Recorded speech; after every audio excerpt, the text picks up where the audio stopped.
A map from 1513 shows Antarctica without its ice. This single artifact defies everything we know about history and exploration. We are about to journey through 20 ancient maps that should not exist, documents that hold secrets capable of rewriting our entire past. By the end of this investigation, you will see the timeline of human discovery in a completely new light. How did a medieval chart accurately depict a continent buried under ice for millions of years? Who were the master navigators that mapped the world long before our recorded age of explorers? These maps suggest a forgotten chapter of human ambition and knowledge. What does it mean for our story if the greatest achievements are the ones we have already forgotten? The science of mapmaking is a story of human ingenuity and its limits. For centuries, we believed that ancient and medieval cartographers worked with the tools and knowledge available to them, which were often profoundly limited. They charted coastlines from the decks of wooden ships, using astrolabes to measure the stars and relying heavily on the accounts of travelers, accounts often mingled with legend. The great unknown regions of the world were frequently filled with illustrations of sea monsters or labeled simply as terra incognita, unknown land.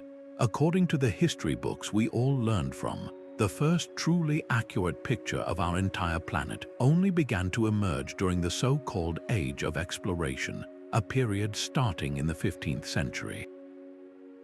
This is the established timeline, a comfortable and logical progression from ignorance to knowledge. It is precisely this accepted narrative that makes the maps we are discussing so deeply disorienting. When you hold a document from 1513 that shows a continent humanity would not officially discover for another 300 years, the entire foundation of that story begins to crack. The impossible precision locked within these ancient charts forces us to confront a terrifying and thrilling possibility. What if the pinnacle of global cartography was not reached in the Age of Sail, but was instead a forgotten achievement from a far more distant past? This is the mystery that beckons us forward. Among these world-shattering documents, the Piri Reis Map of 1513 stands as a monumental first clue. Crafted by the Ottoman admiral and cartographer Piri Reis, this surviving fragment is more than a historical curiosity. It is a ghost image of a lost world. Drawn just 2 decades after Columbus reached the Americas, the map somehow includes a detailed rendering of the northern coastline of Antarctica, a landmass that would remain officially unknown to the world for over 300 more years. This is not a vague, speculated shape. The map shows the Queen Maud Land region with startling topographical features, depicting mountains and rivers that have been concealed beneath a solid mile of ice for millennia. The immediate question is paralyzing. How could a 16th-century navigator with the technology of his time possibly chart a continent entombed in ice? The map itself offers a tantalizing hint. Piri Reis wrote that he compiled his work from 20 different source charts, some of which he claimed dated back to the time of Alexander the Great. This admission points directly to a forgotten well of ancient knowledge. Many researchers now believe the admiral was copying from far older maps, perhaps master charts that once resided in the legendary Library of Alexandria, containing geographic wisdom that was later lost to the world. The Piri Reis Map does not just suggest a lucky guess. It acts as a single, surviving echo from a sophisticated ancient civilization capable of global exploration, a civilization whose maps guided the hands of later cartographers. This single artifact throws a wrench into the smooth gears of our history, forcing us to ask who exactly was exploring the world long before our recorded history began. Just a few years after the Piri Reis Map surfaced, another chart emerged that deepened the mystery to an almost unbelievable degree. The Oronteus Finaeus World Map of 1531 presents a view of the Earth so advanced it defies all logic for its time.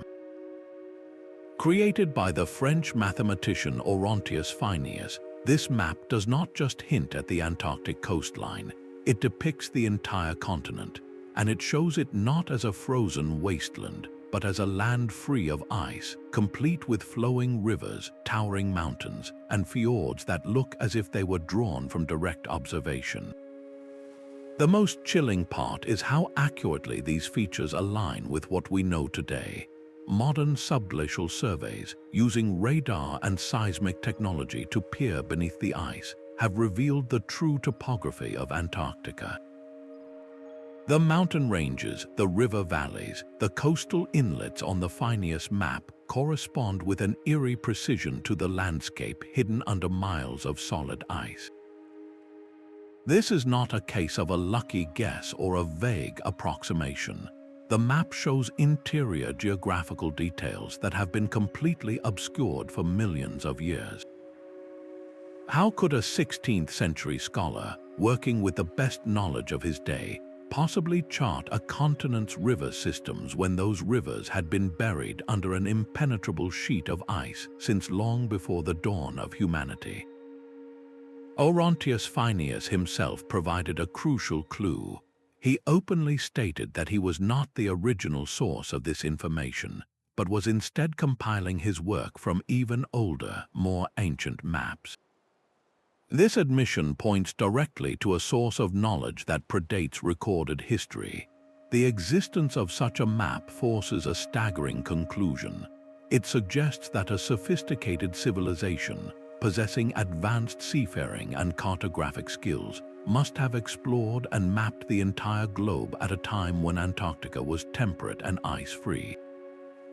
We are not talking about a few lost ships here, but a coordinated global effort to chart the world, an effort whose achievements were later lost, only to surface as fragmented echoes in medieval documents. If this is true, then our entire understanding of human history is not just incomplete, it is fundamentally wrong. The mystery only deepens with the passage of time. 2 centuries after Oronteus Finaeus, another mapmaker produced a work that seems to defy the very progress of human knowledge. Philippe Buache was no fringe theorist. He was the official geographer to the King of France, a respected cartographer working at the pinnacle of 18th century science. In 1737, he published a map of the southern hemisphere that should have been pure fantasy. It depicted Antarctica not as a single, solid continent, but as 2 very distinct landmasses, separated by a wide and clear body of water. To his contemporaries, this was an embarrassing error, a flight of speculative imagination. The established wisdom of the era held that the southern polar region was a single, frozen land, if it existed at all. For 200 years, Buache's map was dismissed as a curious mistake, a relic of outdated geographical guesswork. Then, in the 20th century, we developed the technology to see through the ice. Modern seismic and radar surveys designed to map the bedrock beneath the Antarctic ice sheet revealed a staggering truth. Underneath the immense weight of glaciers, Antarctica is not one single continent. It is a vast archipelago, a collection of large islands separated by deep sea channels. The general shape of Buache's 2 landmasses aligns eerily with the subglacial topography we now know exists. Even more incredibly, his map shows a clear water passage where the massive Rotz and Weddell seas very nearly connect, a feature that would be completely invisible under miles of solid ice. The question is unavoidable. How did an 18th century geographer with no ability to probe the ice achieve such an accurate depiction of a hidden reality? Buache himself claimed he was working from earlier source maps, charts of unknown origin that have since been lost to history. This suggests his work was not speculation. but was instead a careful copy of much older knowledge, a geographical memory passed down from an age when Antarctica's true, ice-free form was there for anyone to see. The Buache map stands as a silent, chilling testament to a lost epoch of exploration, a time when someone, somewhere, mapped a world we are only now rediscovering with our most advanced machines. But the enigma of pre-Columbian knowledge does not stop at the southern ice. Far to the north, another map from the 14th century paints an equally confusing picture of the world. The Zeno map of 1380 presents a detailed chart of the North Atlantic that seems to leapfrog over a century of exploration.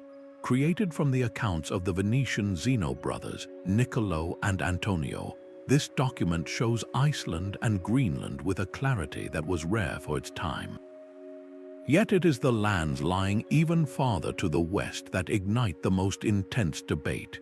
The map clearly labels a substantial landmass as Estertilland, a place described in the accompanying narrative as a fertile country with large forests and sophisticated cities. To many researchers, the description and placement bear a striking resemblance to parts of North America, possibly Newfoundland or Labrador. Even more intriguing is another coastal region labeled Drogeo, a land the Zeno accounts describe as being inhabited by peoples who used canoes and lived in villages, a depiction that closely matches the indigenous cultures of Nova Scotia. If these identifications are correct, the implications are staggering. It would mean that European sailors, likely Scandinavian or perhaps even a lost Venetian expedition, not only reached the Americas but also returned with knowledge detailed enough to be incorporated into a formal map, all more than 100 years before Christopher Columbus set sail. For centuries, the Zeno narrative was dismissed by mainstream historians as a clever fabrication, a medieval fantasy, but the cartographic evidence is difficult to simply ignore. How could a map from 1380 so accurately place lands that were supposedly unknown? The Zeno map stands as a quiet, persistent whisper of voyages lost to official history, suggesting that the Atlantic was not an impenetrable barrier, but a highway occasionally crossed by daring navigators whose stories we have only just begun to recover. The evidence for a lost age of exploration is not confined to the polar extremes. In 1559, another Ottoman cartographer produced a work that seems to capture a world from a different geological epoch. The Hadji Ahmed World Map presents a breathtakingly accurate view of the globe's coastlines, but one feature stands out with shocking clarity. Stretching between Siberia and Alaska is a distinct and unmistakable land connection, a bridge of earth where today there is only the open water of the Bering Strait. This is not a cartographic error or a speculative flourish. Modern geology confirms that this land bridge, known as Beringia, was indeed a vast, grassy plain during the last ice age, a highway for animals and the first human migrations into the Americas. The crucial point is that this bridge was submerged by rising sea levels around 10,000 years ago, vanishing beneath the waves millennia before the rise of any known civilization capable of such precise global mapping. So how did a 16th century mapmaker record a geographic reality that had been invisible for 10,000 years? The map itself is a complex compilation, a patchwork of known and unknown sources. The staggering accuracy of the Bering Land Bridge points directly to one of those sources being a chart of immense, almost unimaginable antiquity. This single, precise detail suggests that the original mapmakers walked that land or sailed along its coasts when it was still a visible part of the world. It implies a chain of knowledge so long that it defies our standard historical timeline, a secret passed down through countless generations, from a forgotten civilization that saw the Earth not as we know it today, but as it was at the very dawn of our current age. If a map can preserve the memory of a landscape for 10,000 years, what other forgotten truths might be hidden in plain sight, waiting for us to recognize their significance. East of China, the Kangnido map depicts a curious and unexplained landmass, a continent-sized shape floating in the ocean where no continent was supposed to exist. Crafted in Korea in 1402, this stunning work of cartography predates the voyages of Columbus by nearly a century, yet it integrates a sweeping, almost prophetic vision of the world. The map is a cultural fusion, weaving together Chinese territorial knowledge with advanced geographical data from Islamic mapmakers who had traded across the Indian Ocean. Its rendering of Africa is breathtakingly accurate for its time, showing a continent with a recognizable southern bulge that European maps would not correctly depict for another 100 years. But the true mystery lies in that enigmatic eastern land. Scholars studying the map have long debated the identity of this large territory, labeled here as the legendary land of Fusang. While some dismiss it as a depiction of Japan, its sheer scale and placement have led others to a far more radical conclusion. This could be a rudimentary yet deliberate representation of the Americas, drawn from second-hand accounts or fragmentary maps that had traveled the Silk Road. The implication is staggering. If this interpretation is correct, it means that geographical knowledge of the New World was circulating among the scholarly elites of Asia decades, perhaps even centuries, before European ships ever reached its shores. How did this information travel? Was it carried by unknown Chinese junks that ventured across the Pacific, or did the knowledge filter westward from other, even older sources? The Kangnido map offers no easy answers, only a silent, compelling challenge to the Eurocentric story of discovery. It suggests a world far more interconnected than we ever believed, where secrets of geography were traded along with silk and spices, waiting for someone to piece together the true shape of the Earth. This debate over pre-Columbian knowledge finds its most explosive focal point in the Vinland Map. Dated to around 1440, this single sheet of parchment has ignited a firestorm of controversy that has raged for decades. It depicts a large island in the Western Atlantic, clearly labeled as Vinland, a land described in the Norse sagas as a place of wild grapes, discovered by Viking explorers around the year 1000. If this map is authentic, it is not merely an interesting artifact. It is the very first known European depiction of any part of the American continents, drawn more than 50 years before Christopher Columbus set sail. The implications are thunderous, shattering the traditional Columbus-centric narrative of discovery into a million pieces. It suggests that knowledge of lands across the ocean was not a closely guarded Spanish secret, but was instead a piece of geographic lore that may have been circulating in certain European circles long before 1492. The map directly supports the Icelandic sagas, which tell of Leif Eriksson's voyage to a verdant coast, stories long dismissed by many as mere legend. Here, potentially, was the cartographic proof. The controversy, however, lies in that single word, if. The authenticity of the Vinland map has been fiercely contested since it came to public light in the 1950s. Skeptics point to chemical analyses of its ink, with some studies suggesting the presence of modern compounds that would prove it a 20th century forgery. Defenders counter with other analyses and historical arguments, creating a scientific and historical stalemate. Yet, even if the map were conclusively proven to be a fake, the very idea it represents remains profoundly powerful. The fact that a forger would choose to create such a document speaks to a deep, underlying truth we are only beginning to accept. The Norse did reach North America, a fact now confirmed by the archaeological site at Elance Aux Meadows in Newfoundland.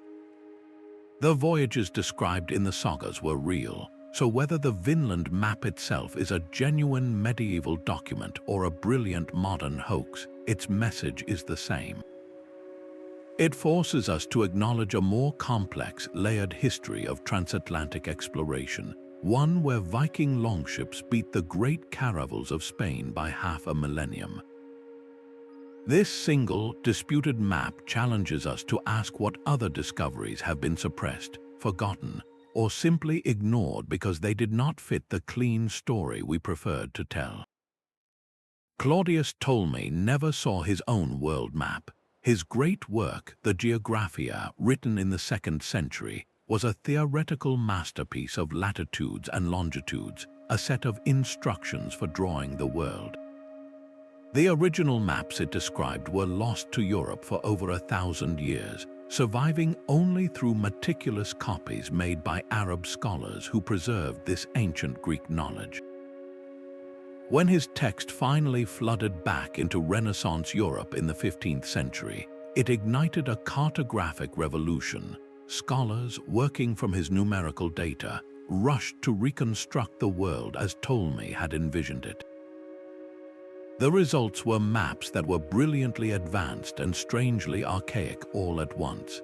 They captured the longitudinal span of Eurasia with a startling accuracy that would not be surpassed for generations. Yet they also depicted the Indian Ocean as a giant, landlocked sea, a geographical misconception of the ancient world. But within these reconstructions lies a haunting detail. Many of these Ptolemaic maps show a massive, shadowy landmass at the bottom of the world, a place labeled Terra Australis Incognita, the unknown southern land. This was not a random guess. Ptolemy himself had postulated its existence, arguing that the great landmasses of the north must be balanced by a continent in the south to keep the world from tipping over. For centuries, this was considered a philosophical fancy, a theoretical land. Yet, when we look at the shape of this speculative continent on some of these Renaissance reconstructions, its silhouette bears an uncanny, almost prophetic resemblance to the actual coastline of Antarctica. How could a 2nd century geographer, working with the limited travelogues of the Roman Empire, conceive of a land that would only be confirmed nearly 2,000 years later? This suggests that Ptolemy was not merely speculating. He was likely working from fragments of a much older, more complete geographical tradition, a dying echo of a forgotten era of exploration that knew far more about the true shape of our planet than history has allowed. His map, then, becomes a bridge. It connects the accepted knowledge of the ancient world with the impossible truth of these other, older charts, revealing that even our greatest classical minds were perhaps just the last students of a lost master. The Cantino Planisphere reveals a world mapped with impossible speed. Created in 1502, this Portuguese masterpiece was a state secret, a treasure so valuable it had to be smuggled out of the country by an Italian spy named Alberto Cantino. Its depiction of the New World is what makes historians pause. It shows the coast of Brazil in stunning, accurate detail, a feat that seems unbelievable considering the official discovery by Pedro Alves Cabral had occurred just 2 years earlier. How could cartographers of the era possibly survey and chart thousands of miles of unknown coastline with such perfection in a mere 24 months? The technology of the time involved slow, dangerous voyages in small wooden ships, with crews manually taking measurements from the deck. The map's precision suggests something far more profound than rapid exploration. It points to the use of pre-existing charts, maps drawn by someone else who had already walked those shores and sailed those waters long before Cabral ever planted his flag. This clandestine document was the cutting edge of geographic knowledge, yet its foundations appear to be built on much older, uncredited sources. Even more telling is its treatment of Africa. The Planisphere renders the western coast of Africa with a level of detail and accuracy that was simply unmatched by any other European map of the period. It correctly shows the great bulge of the continent, and charts its southern extent with a confidence that defies the fragmentary accounts of early Portuguese explorers. This was not a map being slowly and painstakingly built from new discoveries. It feels like a map being copied from a much more complete, much older master document, a global picture that was being selectively filled in with the latest Portuguese claims.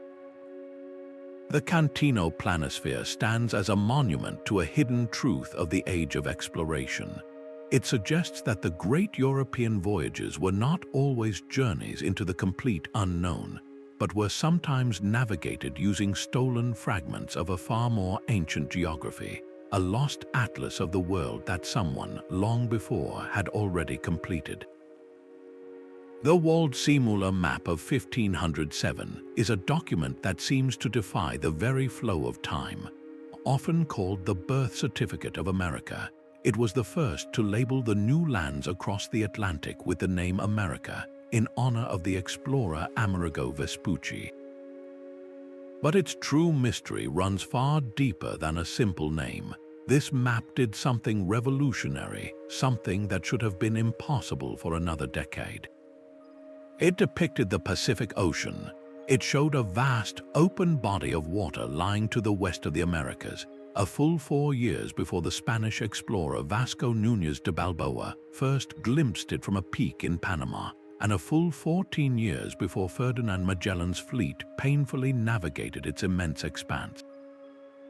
How could a German cartographer working in a landlocked town possibly know that a second, even greater ocean lay beyond the New World? The map itself provides the only clue we have.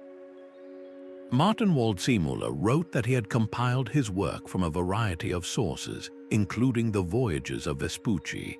Yet the knowledge of the Pacific is a detail so profound, so geographically monumental, that it cannot be explained by the fragmented accounts of a few coastal explorers. This was not a lucky guess. It suggests Waldseemüller was holding a source map, a chart drawn by someone who had already sailed along the entire length of the South American coast, someone who knew for a fact that it was a continent standing between two oceans. This single piece of information represents a quantum leap in human understanding, a leap that seems to have come from nowhere. It forces a haunting question. What other advanced cartographic knowledge, what other complete pictures of our world, were once held in human hands only to be lost, leaving behind only these ghostly traces in the maps we miraculously preserved? Just a few years before the Kangnido map was completed in the East, a Venetian merchant was crafting a world map that would hold its own profound secrets. The de Virga world map, created by Albertin de Virga between 1411 and 1415, is a stunningly beautiful circular planisphere, a complex projection of the world drawn with an artist's hand. At first glance, it fits the medieval European tradition, complete with illustrations of cities and rulers, but a closer look reveals a geographical intelligence that simply should not exist for its time. Its rendering of the African continent is the map's true masterpiece of mystery. While other European maps from this era depicted Africa as a small, squat landmass, or simply a vague eastern frontier, de Virga's map shows it with a dramatically different shape.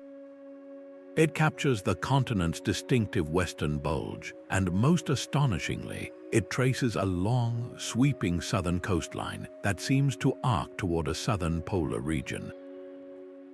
This is not a random squiggle. It is a deliberate depiction of a coastline that European ships would not officially round for another 70 years, when Bartholomew Dias finally reached the southern tip of Africa. How could a Venetian mapmaker, decades before the great Portuguese voyages of discovery, possess such a clear vision of Africa's true form? The sources for de Virga's data are a complete enigma, lost to history. He provides no list of his references, no tales of exotic informants. This silence speaks volumes. It suggests he was tapping into a network of knowledge, a clandestine exchange of geographic information that flowed outside of official channels. Perhaps this data came from Arab traders who had sailed down the eastern coast of Africa for centuries, or perhaps it was copied from a fragment of a much older classical map that preserved a forgotten understanding of the world. The Virga map stands as a quiet, elegant rebuke to the idea of sudden discovery. It implies that the true shape of the world was not revealed in a single heroic age, but was instead a puzzle being slowly reassembled from scattered pieces of a much older, shattered picture. The work of Jean Rotz presents a different kind of puzzle. As a hydrographer for King Henry VIII of England, Rotz created his Book of Hydrography in 1542, a collection of sea charts intended for the king's own navigation. These are not fanciful world maps filled with monsters, but practical, technical documents meant to guide ships safely through treacherous waters. Their precision is what makes them so quietly revolutionary. Rotz's depiction of the Indonesian archipelago, labeling the islands of Java Major and Java Minor, shows a depth of coastal knowledge that seems to leapfrog the European understanding of the region. His charting of the Chinese coastline is similarly advanced, rendered with a clarity that would not become standard for decades. We know Rotz had access to the latest Portuguese and Spanish charts, the state secrets of his rival navigators. Yet the synthesis and sheer accuracy of his work suggest something more profound than just compiling the latest reports. It feels as if he was correcting them, or perhaps enhancing them, using a master reference that contained a more complete and settled geography. This points to a hidden corpus of knowledge, a body of ancient charts that provided a stable, accurate baseline of the world's coastlines. While his contemporaries were still piecing together a new world from scattered voyages, Rotz seems to have been working from a much older and far more reliable map of the whole. His technical manual, therefore, becomes a silent witness. It suggests that the true masters of cartography were not the explorers of the 16th century, but the unknown architects of a global survey from a forgotten age, whose work was still secretly guiding the hands of kings. Sebastian Münster's world map from 1540 presents a fascinating contradiction. On one hand, it is filled with the classic flourishes of its time, showing sea monsters and mythical kingdoms, a clear product of Renaissance imagination. Yet its underlying geography is strikingly familiar. The continents are arranged in a way that feels almost modern, as if the artist were copying from a more truthful source and then decorating it with fanciful beasts. Most compelling is the vast southern continent labeled Terra Australis, a landmass drawn with such conviction it seems more than just a theory. This was not Münster's invention. The belief in a great southern land was a persistent thread in cartography for centuries, a geographical ghost that refused to fade. Why did this idea endure for so long, across so many different cultures and mapmakers, if it was pure speculation? The consistency of its placement and its general shape suggest a different origin. It feels like the faded memory of a real place, a fragment of ancient knowledge that survived in the collective mind of explorers and scholars long after the original maps had turned to dust. This was not a guess, it was an echo. The ghost of Antarctica, a continent free of ice, haunted the edges of the known world, its true identity hidden behind the mythical name Terra Australis. When we look at Münster's map, we are not seeing a wild fantasy. We are seeing the last distorted whispers of an age when someone truly knew what lay at the bottom of the world. As the official cartographer for the Spanish crown, Diego Ribero was no ordinary mapmaker. He was a keeper of state secrets. His world map of 1529 stands as a monumental artifact of imperial power, drawn from the most confidential reports of returning explorers. It is one of the very first documents to show the tangible results of Magellan's epic circumnavigation, meticulously charting the narrow, treacherous Strait of Magellan that connected the two great oceans. Yet for all its cutting-edge information, the map holds a deeper secret. Its rendering of the vast Pacific Ocean and the precise placement of the Moluccas, the legendary Spice Islands, is so startlingly accurate that it defies the official timeline of discovery. Magellan's fleet had only completed its voyage a few years prior, a harrowing journey of starvation and loss that provided little opportunity for detailed coastal surveys. How could Ribero achieve such clarity and precision about a sea of such immense scale so quickly? The answer seems to lie not in the new reports, but in the old archives. This map represents a pivotal moment in history, the point where secret state knowledge began to be codified into the public's understanding of the world. But the very perfection of its geography whispers of a shadow behind the throne. It suggests that even the Spanish crown, with all its spies and explorers, was not discovering a blank slate. They were instead comparing their hard-won new data against a far older foundational set of maps, a secret atlas that provided the true baseline for the entire world. Ribero's masterpiece, then, is a palimpsest. On its surface, it tells the story of Spanish glory, but just beneath the ink, we can still read the ghostly handwriting of a much older and far more knowledgeable civilization. Commissioned for King Manuel I of Portugal in 1519, the Miller Atlas is more than a collection of maps. It is a masterpiece of art and intelligence. Its pages are a riot of color and gold leaf, illustrating the known world with breathtaking beauty. But beneath this artistic splendor lies a razor-sharp practical purpose. These are portolan charts designed for navigation, and their depiction of the Indian Ocean and the spice-rich coasts of the Far East is where the true mystery begins. The atlas shows ports, river systems, and inland trading routes with a precision that seems to have materialized out of thin air.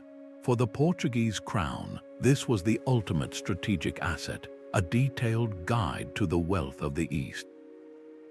Yet the speed of its creation defies logic. Portuguese ships, led by Vasco da Gama, had only rounded the Cape of Good Hope and entered the Indian Ocean 2 decades prior. How could they possibly have surveyed thousands of miles of complex foreign coastline, with its hidden ports and intricate geography, so quickly and so perfectly? The knowledge appears fully formed, as if the Portuguese explorers were not discovering a new world, but were instead verifying a world that was already mapped. The staggering detail of the Miller Atlas strongly suggests its cartographers were not working from scratch. They were almost certainly cross-referencing their new, hard-won observations with much older, pre-existing charts, perhaps acquired through trade or espionage from Arab or Indian sources who had navigated these waters for centuries. This magnificent atlas, then, stands as a silent testament to a process of rediscovery. It shows a great empire not inventing a new geography, but meticulously piecing together a lost one, using fragments of ancient knowledge to reclaim a world that had been forgotten by the West. Urbano Monti envisioned a map of the world so grand it could not be contained on a single page.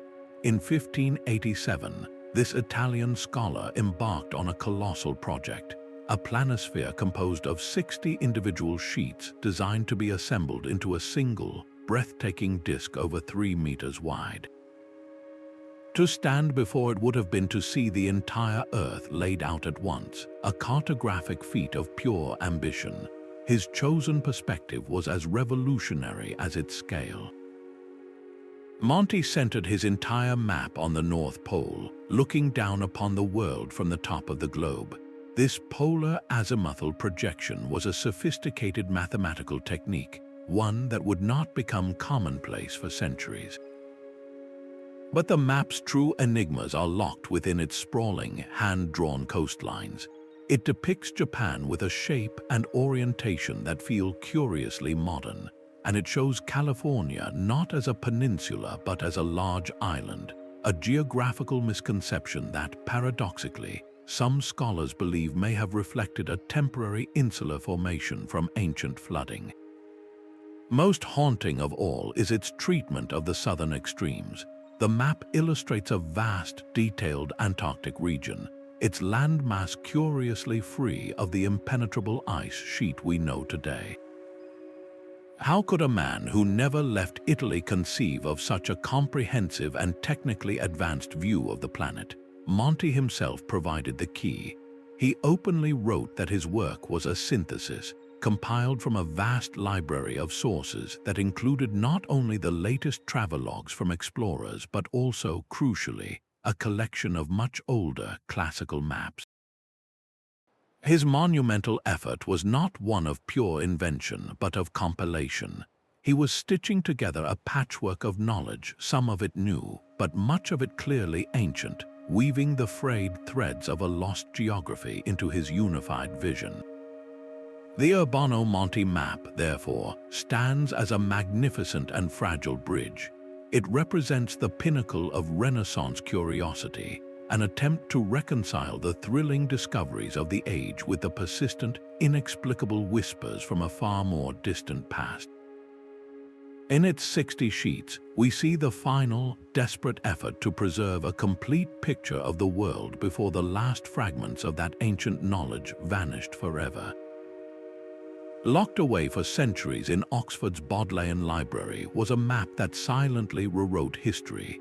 The Selden map of China, dated to around 1607, is unlike any other Chinese chart of its era. It makes a profound statement simply by its orientation. This is not a map centered on the Middle Kingdom, looking inward at its own empire. Instead, it pivots the entire world view, placing the South China Sea directly at its heart. This single, deliberate choice transforms the map from a document of imperial possession into a practical guide for commerce and navigation.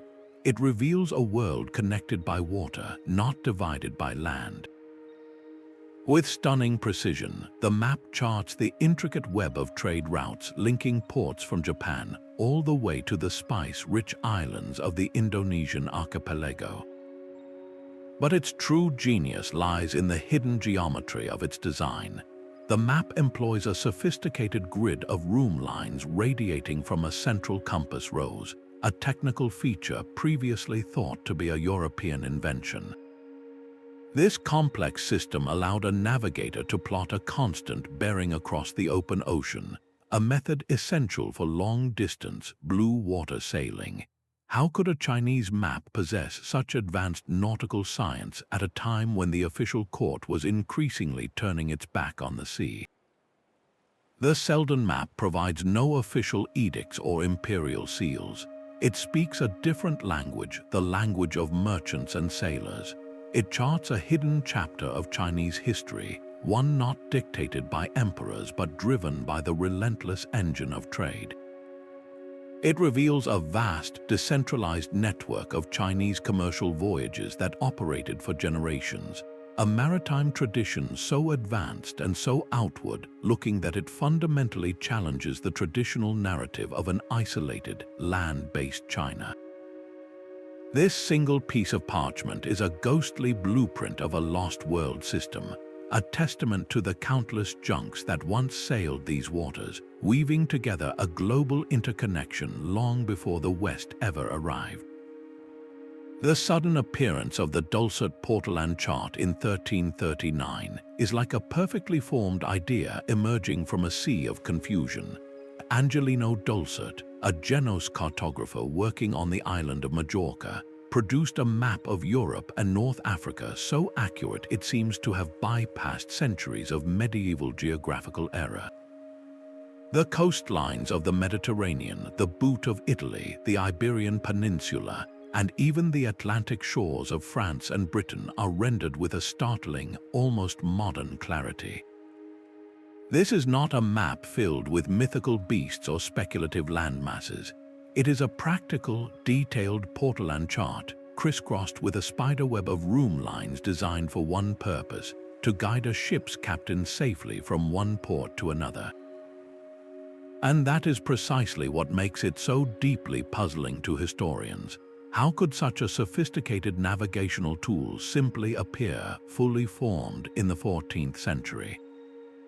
The maps that came before it in medieval Europe were often symbolic, theological diagrams of the world, more concerned with placing Jerusalem at the center than with accurately depicting a coastline for a sailor. The maps that came after for generations would struggle to match its precision. This was not a gradual improvement. It was a quantum leap in cartographic science, arriving with no clear precedent. The most compelling explanation is that Dulcet was not the original author of this knowledge, but merely its latest copyist. He was working from a master template, a secret corpus of sea charts that had been meticulously maintained and updated by generations of Mediterranean mariners. These sailors, a continuous chain of knowledge stretching back through the ages, would have possessed charts whose origins may date to the height of the Roman Empire, or even further back to the legendary Phoenician traders, the first great navigators of the ancient world. They were the guardians of a secret history of the sea. Their practical maps passed from hand to hand, from ship to ship, far from the scholarly circles that produced the flawed world maps of the time. The Dulcet chart, then, is not an invention. It is a surviving fragment of a lost atlas, a direct window into a clandestine tradition of exploration that flourished in the shadows. Its profound accuracy a silent testament to the countless voyages that official history has long forgotten. The true weight of these documents only becomes clear when we view them not as isolated errors, but as pieces of a single, shattered picture. From the frozen coast on Piri Reis parchment to the sprawling southern continent on Buache's chart, a consistent story is being whispered. These maps, drawn by different hands in different centuries, all point toward a world that was already known. They are not 20 separate anomalies, but 20 fragments of the same forgotten truth. This pattern is the key that unlocks the entire mystery.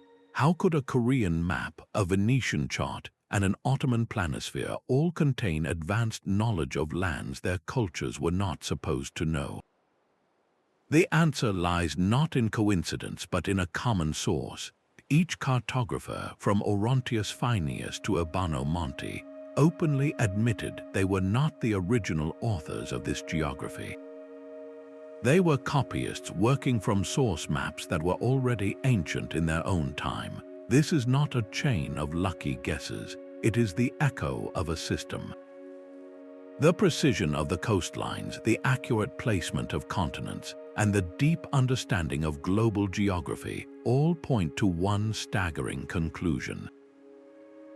This was the work of a coordinated scientific effort, a global survey conducted with a level of skill that should not have existed.